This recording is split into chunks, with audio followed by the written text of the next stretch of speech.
नमस्ते। मैं हूं श्रेयम त्रिपाठी और आज हम बहुत दिनों बाद मिल रहे हैं। बीच में अंतराल था, उसके लिए मैं आपसे क्षमा चाहता हूं। ये वीडियो मेंबर ओनली है और उसके पीछे एक बहुत बड़ा कारण है। शुरू में जिस प्रकार हमने एक प्रगति का अनुभव किया और हम यूट्यूब पे जिस प्रकार से तीव्र गति के साथ आगे बढ़े, इससे शायद कुछ लोगों के पेट में मरोड़े उठने लगी। अब उनमें से एक यूट्यूब भी हो सकता है, ये कहना कोई बड़ी बात नहीं होगी, क्योंकि किस तरह से उन्होंने हमारे ऊपर अंकुश लगाने का कार्य किया है वो हमारे सामने है। इसलिए मैंने ये मेंबर ओनली वीडियो बनाया है। इसके दो बड़े कारण ये हैं कि एक तो आप मेंबरशिप ले लेंगे, चैनल को ज्वाइन कर लेंगे, तो उसमें एक फ़ायदा ये रहेगा कि एक तो आप कम से कम राशि देकर इस चैनल का, इस परिवार का हिस्सा बन जाएंगे।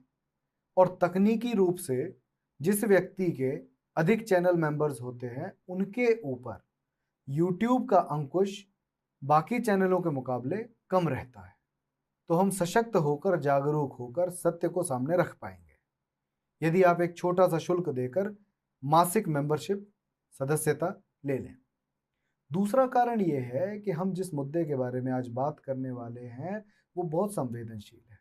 इतना संवेदनशील है कि यदि उसके बारे में आप कुछ बात करने भी जाएंगे तो भी आपका चारित्रिक वध निश्चित है।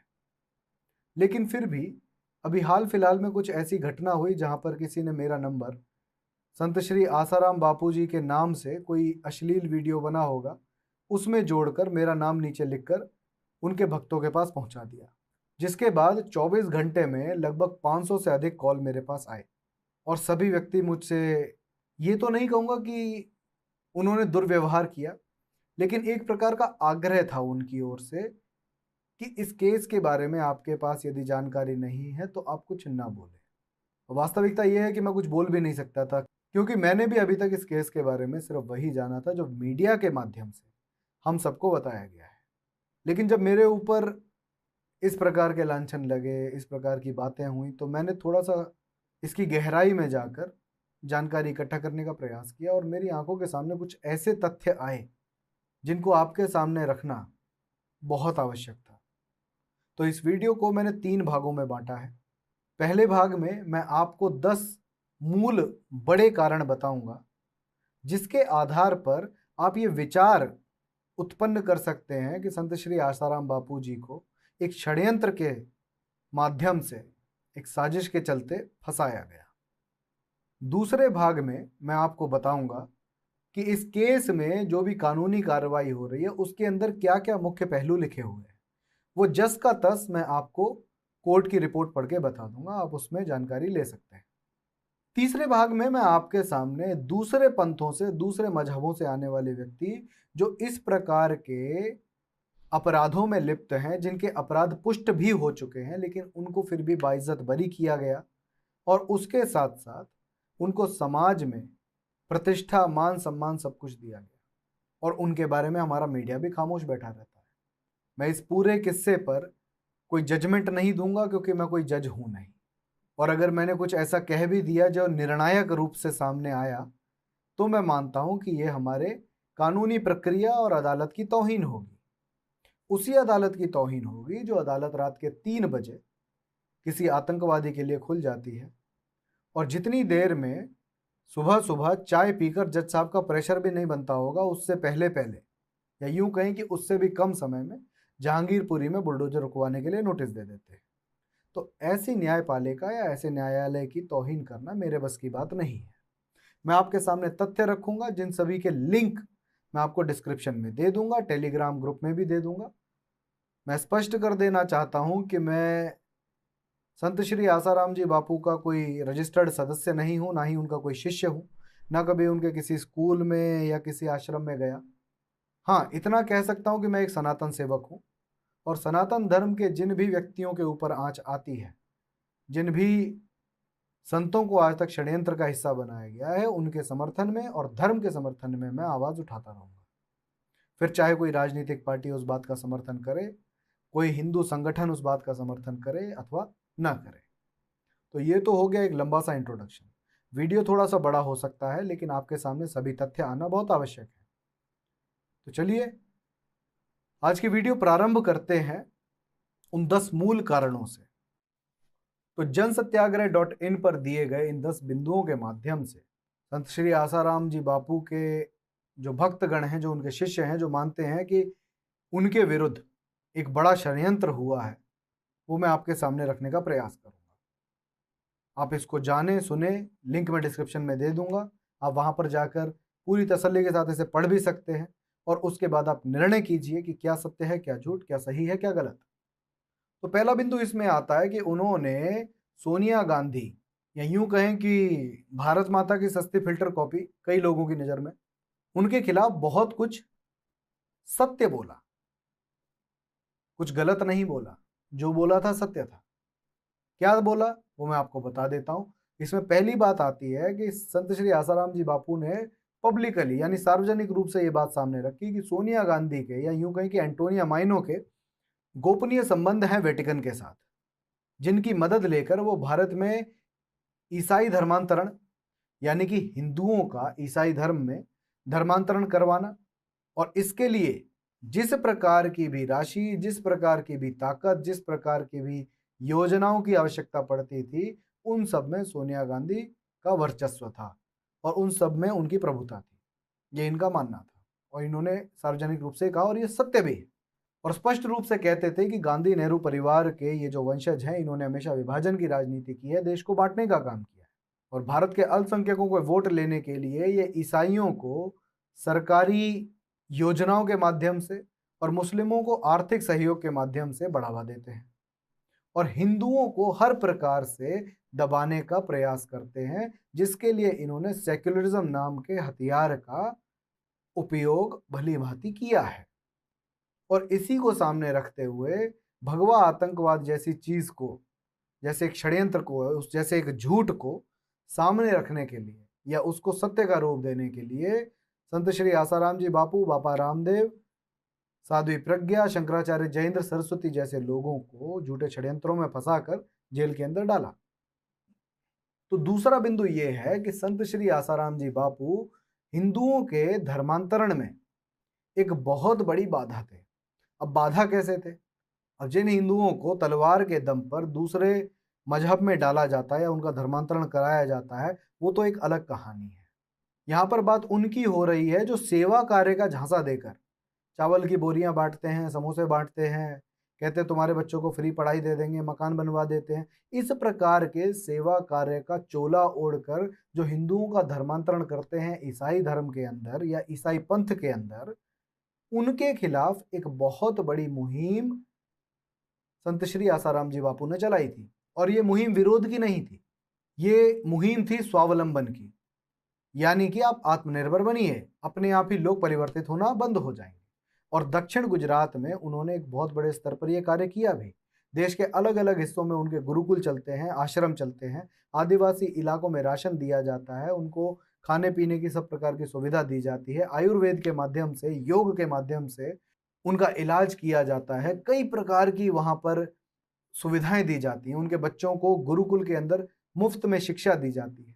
जो ऐसी संस्थाएं थी, धर्मांतरण करती थी सेवा कार्य के नाम पर, उनके सामने एक दीवार इन्होंने खड़ी कर दी थी, क्योंकि उनका लक्ष्य यही रहता था कि कैसे भी करके हिंदुओं को बहलाया फुसलाया जाए, पैसे का लालच दिया जाए, फिर उनके अंदर हिंदू देवी देवताओं के ही प्रति जहर घोल दिया जाए, जड़ों में मट्ठा डालने का काम किया जाए और लोगों को एक प्रकार से गैर हिंदू बनने के लिए प्रेरित किया जाए।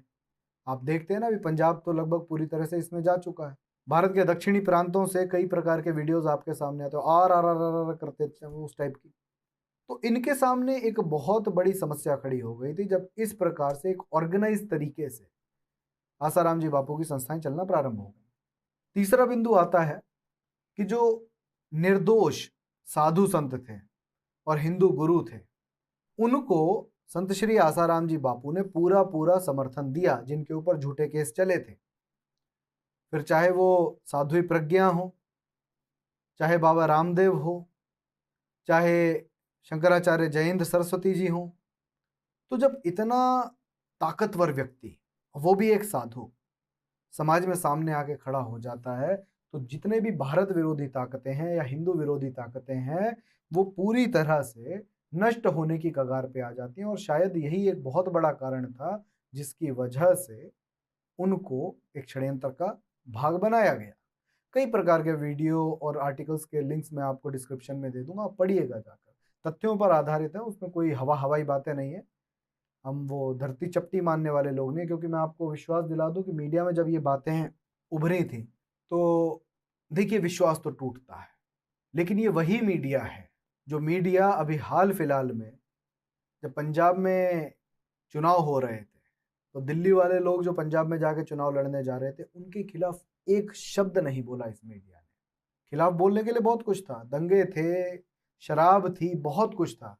क्योंकि ये व्यक्ति पंजाब में जाके चिल्ला रहा था कि जी मैं शराब शराब तो छोड़ो, मैं पंजाब को नशा मुक्त कर दूंगा। और ठीक उसी समय पर, आगे पीछे भी नहीं, ठीक उसी समय पर दिल्ली को एक बड़ा दारू का अड्डा बनाने में ये व्यक्ति लगा था। गली कुन्ने में शराब के ठेके खुल रहे थे, तो उसके खिलाफ ये मीडिया एक भी बात नहीं बोलती। तो मीडिया कितनी दूध की धुली है, कितनी पवित्र है, उसका हमें कोई सबूत लेने की जरूरत नहीं है, क्योंकि ये वही मीडिया है जो पत्थर फेंकने वालों को पीड़ित और पत्थरों से घायल होने और मरने वालों को दोषी बताती है। और इसी मीडिया ने एक प्रकार से मीडिया ट्रायल पूरा पूरा कर दिया था संत श्री आसाराम जी बापू का, जिसमें कह दिया कि अरे ये तो बलात्कारी है, इन्होंने बलात्कार किया है। और इस मीडिया ने एक तरफा खबर दिखाई, दूसरी तरफ ना तो इसने आज तक का साक्ष्य है, आज तक ना तो कभी इस मीडिया ने आपको ये बताया कि आप ये जरा जाके कानूनी कार्रवाई वाले कागज पढ़ लीजिए, इनमें बहुत कुछ लिखा है। या कोई मीडिया वाला खुद ही बता देता कि जी हम बता देते हैं इसमें क्या क्या लिखा है। आप मत बताइए कि कौन दोषी है कौन नहीं है, आप स्पष्ट रूप से बस इतना बता दीजिए कि उस कानूनी कार्रवाई में, उस प्रक्रिया में है क्या, चल क्या रहा है। चौथे बिंदु में बताते हैं कि संत श्री आसाराम जी बापू ने कांग्रेस द्वारा लाए गए हिंदू विरोधी और राष्ट्र विरोधी जो कानून थे, उनका प्रचंड विरोध किया। महाराष्ट्र के अंदर एक एंटी सुपरस्टिशन लॉ आया था, उसका विरोध इन्होंने किया। अब क्यों किया? क्योंकि एंटी सुपरस्टिशन लॉ लेकर आई थी कांग्रेस, और कांग्रेस के मुताबिक सुपरस्टिशियस लोग यानी कि अंधविश्वासी लोग सिर्फ हिंदू होते हैं, वो नहीं होते जिनके मुताबिक आज भी धरती साकिन है, चपटी है, गर्दिश नहीं करती, घूमती नहीं है। जिनके मुताबिक धरती चपटी इसलिए है और घूमती इसलिए नहीं क्योंकि उसके नीचे कोई सो रहा है। कौन सो रहा है? जो व्यक्ति 1400 साल पहले पैदा हुआ था। और ना ही कांग्रेस के मुताबिक वो लोग अंधविश्वासी हैं जो इस बात पर अपना यकीन ले आते हैं कि जीसस क्राइस्ट मरे थे और 3 दिन बाद जिंदा होकर वापस आ गए थे। वो अंधविश्वासी नहीं, अंधविश्वासी सिर्फ हिंदू है। जो मंच पे खड़े होकर दूसरों का टीबी, एड्स, कैंसर सब ठीक कर देते हैं, वो अंधविश्वासी नहीं है, वो पूरी तरह से लॉजिकल है और साइंटिफिक है। तो ऐसे कानूनों के खिलाफ संत श्री आसाराम जी बापू ने खुलकर विरोध किया था। और मैंने जैसा कि आपको बताया कि उनके शिष्यों का जो समूह है वो बहुत बड़ा है, तो जब भी वो आदेश देते हैं तो वो विरोध एक विराट रूप लेता है। और मैं मानता हूं कि किसी भी डेमोक्रेसी के लिए ये बहुत आवश्यक है। उसके साथ साथ अगर आप ध्यान से देखेंगे तो 2013 में कांग्रेस एक और कानून लेकर आई थी, एंटी कम्युनल वायलेंस बिल। वो पारित नहीं हो पाया क्योंकि 2013 में उसको सामने रखा गया था, प्रस्ताव रखा गया था, और 2014 में सरकार बदल गई। इस कानून का मुख्य लक्ष्य यही था कि जब भी देश में कोई मजहबी हिंसा होती है तो उसमें दोषी सिर्फ बहुसंख्यक समाज होगा। अब बहुसंख्यक कौन है?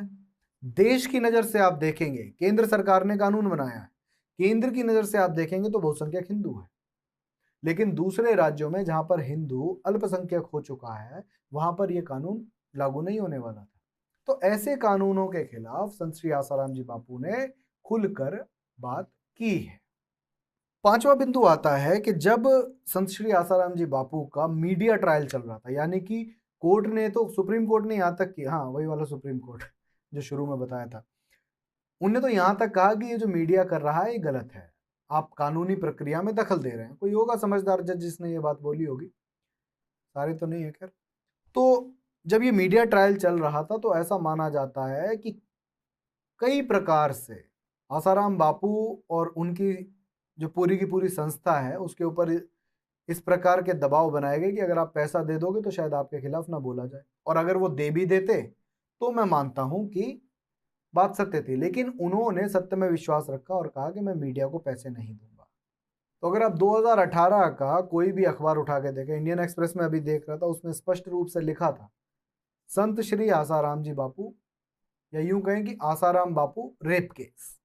इतने अनपढ़ हैं ये, इन्हें कानूनी प्रक्रिया नहीं पता, या सिर्फ आपकी आंखों में धूल झोंकने का काम करते हैं, क्योंकि इनका घर तो इसी से चलता है। ठीक है, सैलरी तो मिल जाएगी, एक्स्ट्रा भी तो कमाना है, और सत्य बोल के एक्स्ट्रा कमाया नहीं जा सकता। तो ये तो हमारी मीडिया की सत्यता, जिसको पैसे देने से आसाराम जी बापू ने मना कर दिया। दे देते तो शायद इनके बारे में भी अच्छी अच्छी बातें होती। फिर छठा बिंदु इसके अंदर आता है कि उन्होंने जो चारित्रिक पतन है देश के हिंदुओं का, या यूं कहें कि मोरल डिग्रेडेशन जो हो रहा है, उसको एक नग्नता के माध्यम से समाज के अंदर इंजेक्ट किया जा रहा है, घुसाया जा रहा है। उसके खिलाफ संत श्री आसाराम जी बापू ने बहुत कुछ बोला। और ये जो कमर्शियल प्रोपेगेंडा है 14 फरवरी वाला, जिसमें पूरे दिन होते हैं ये डे वो डे, तू दे मैं दूं, ठीक है, इस टाइप से चीजें, उसके खिलाफ इन्होंने एक पूरी की पूरी मुहिम चलाई, जिसके अंदर इन्होंने वैलेंटाइंस डे को मातृ पितृ पूजन दिवस के रूप में घोषित किया। और इनके शिष्य और एक सामान्य हिंदू भी एक बहुत बड़ी तादाद में 14 फरवरी को इस दिन को मनाता है और मानता भी है कि हाँ यही ठीक है, वो जो पहले वाला था वो उतना अच्छा नहीं है। अब आप कहेंगे कि अरे सिर्फ 14 फरवरी का दिन का नाम बदल देने से क्या होगा, तो मैं आपको बता दूं कि संत श्री आसाराम जी बापू ने हजारों की संख्या में बाल संस्कार केंद्र भी खोले, जहां पे बच्चों को संस्कार दिए जाते हैं, उनको सिखाया जाता है कि परंपरागत तरीके से एक सनातन समाज कैसा है, एक हिंदू समाज के क्या मूल्य हैं, ये सिखाया जाता है वहां पर। और ये सब कुछ फ्री हो रहा है, और इसका एक ही मुख्य लक्ष्य था कि इस देश की जो जड़ें हैं, इस देश का जो बेस है, वो मजबूत हो सके, उसके अंदर ताकत आ सके। बच्चों के अंदर ब्रह्मचर्य, proper daily routine, hard work और कई अच्छे गुणों का संचार करना, जिससे कि वो शारीरिक और मानसिक दोनों ही रूप से सक्षम हो सके, मजबूत हो सके। फिर उन्होंने देश के अंदर जो ईसाई कॉन्वेंट और मिशनरी स्कूल हैं, इनको काउंटर करने के लिए, एक रूप से आप कह सकते हैं, लेकिन दूसरे रूप से बड़े परिवेश में अगर आप देखेंगे तो भारत के अंदर संस्कारी शिक्षा और राष्ट्रवादी मूल्यों से भरी हुई शिक्षा का संचार करने के लिए गुरुकुलों की एक बहुत बड़ी श्रृंखला भी तैयार की। उसके साथ साथ मदर टेरेसा जैसे जो षड्यंत्रकारी लोग थे, जिन्होंने लव जीसस वाला वो समोसा दे के राहुल को रॉबर्ट बनाने वाला जो प्रपंच था, उसको तोड़ने का एक बहुत बड़ा काम भी किया है। इस दुनिया में बराबरी करने के दो तरीके होते हैं, या तो आप परिश्रम करके, मेहनत करके, जीवन में आगे बढ़ के दूसरों के, अपने से ऊंचे लोगों के बराबर पहुंच जाए, या फिर आप उनकी छवि को इतना मैला, इतना मलिन कर दें सामाजिक दृष्टिकोण से कि वो आपके स्तर पर नीचे गिर जाए। अब कई लोगों का मानना है कि यही संत श्री आसाराम जी बापू के केस में भी हुआ, क्योंकि उनका जो शिष्यों का समूह था, जो बेस उनका था, संख्या के आधार पर अगर आप देखेंगे तो बहुत बड़ा था, आज भी है। आज भी वे जेल में हैं, लेकिन वो सब कुछ उसी सुचारू रूप से कार्यरत है, सब कुछ चल रहा है, जितने भी समाज कार्य थे सब कुछ बढ़िया तरीके से हो रहा है। और ये कहीं ना कहीं खटक रहा था उन लोगों की आंखों में जो लोग इस देश को तोड़ने के सपने बहुत पुराने समय से देखते आ रहे हैं, फिर वो चाहे छोटे पजामे वाले हों या गले में गुणा भाग के निशान लटकाने वाले। इनकी नज़र में ये देश हमेशा से खटकता रहा है, और उन्होंने हर प्रकार से प्रयास किए हैं कि इस देश को तोड़ा जाए, धार्मिक और वैचारिक रूप से, बौद्धिक रूप से इसका पतन कर दिया जाए। और मैं मानता हूं संत श्री आसाराम जी बापू की संस्था इसमें एक बहुत बड़ा रोड़ा बन के खड़ी हुई थी, एक बहुत बड़ी दीवार थी उनके बीच में। और जब उनका इतना बड़ा, इतना विशाल शिष्य समूह था, तो उसको तोड़ना तो आवश्यक था, और शायद यही कारण है कि उनको मलिन करने के लिए इस प्रकार के कार्य किए गए।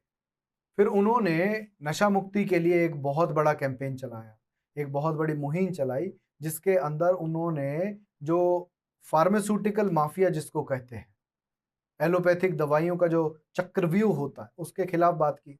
तब उनका कई लोगों ने मजाक उड़ाया, लेकिन आज के समय में अमेरिका जैसे देश भी प्राकृतिक चिकित्सा की ओर बढ़ रहे हैं, तो अब उन्हीं लोगों के मुंह पे बोलती बंद हो गई।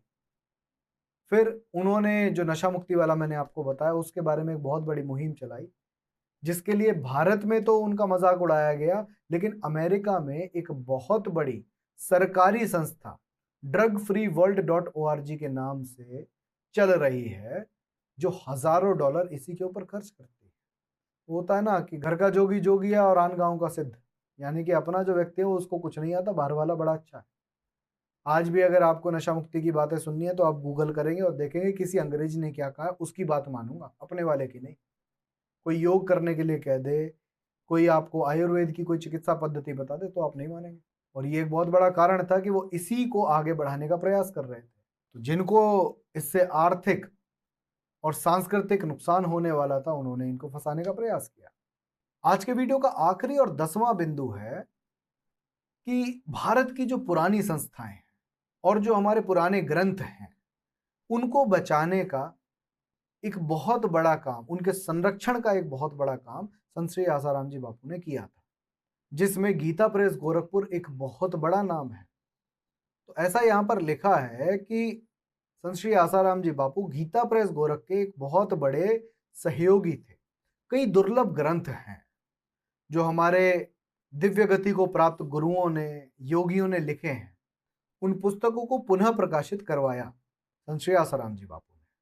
इसमें उदाहरण दिया गया है भोला बाबा की जो ब्रह्म रामायण थी, उसका पुनर्प्रकाशन उन्होंने करवाया, और उसके साथ साथ बहुत सारे अन्य दुर्लभ और पुरानी जो संस्थाएं थी कई गुरुओं की, उनको पुनर्जीवित किया, उनको आगे बढ़ाने का प्रयास किया। तो आज के वीडियो में इतना ही। अगले वीडियो में मैं आपको बताऊंगा कि कानूनी प्रक्रिया में कौन सी ऐसी बातें हैं जिनको मीडिया ने आपसे छुपाया है, और जिन बिंदुओं से इस बात पर प्रकाश डाला जा सकता है कि किस प्रकार से इस केस के अंदर मीडिया ने जो प्रपंच रचे हैं, जो षड्यंत्र रचे हैं, वो झूठे हैं, और किस प्रकार से कई ऐसी बातें जिनको जानने के बाद आपकी विचारधारा बदल सकती है, वो आपसे छुपाई गई, लेकिन मैं आपके सामने लेकर आऊंगा। तो जुड़े रहिए साथ में, चैनल को सब्सक्राइब कीजिए, वीडियो को शेयर कीजिए, हमें आर्थिक रूप से सहयोग दीजिए, क्योंकि आपका आर्थिक सहयोग हमारे लिए बहुत मायने रखता है। मैं एक धर्म सेवक हूं और आप ही एक जरिया हैं जिनके माध्यम से मैं अधिक से अधिक लोगों तक अपनी बात पहुंचा पा रहा हूं, जिससे कि हम सनातन धर्म, हमारे गुरु, हमारे यहाँ के जितने भी संस्कार हैं, परंपराएं हैं, और भारत विरोधी जो ताकतें हैं, उनका खंडन हम करते रहें और अपने इस प्रयास को सुचारू रूप से चलाते रहें। मिलता हूं अगले वीडियो में, तब तक के लिए हरिओम।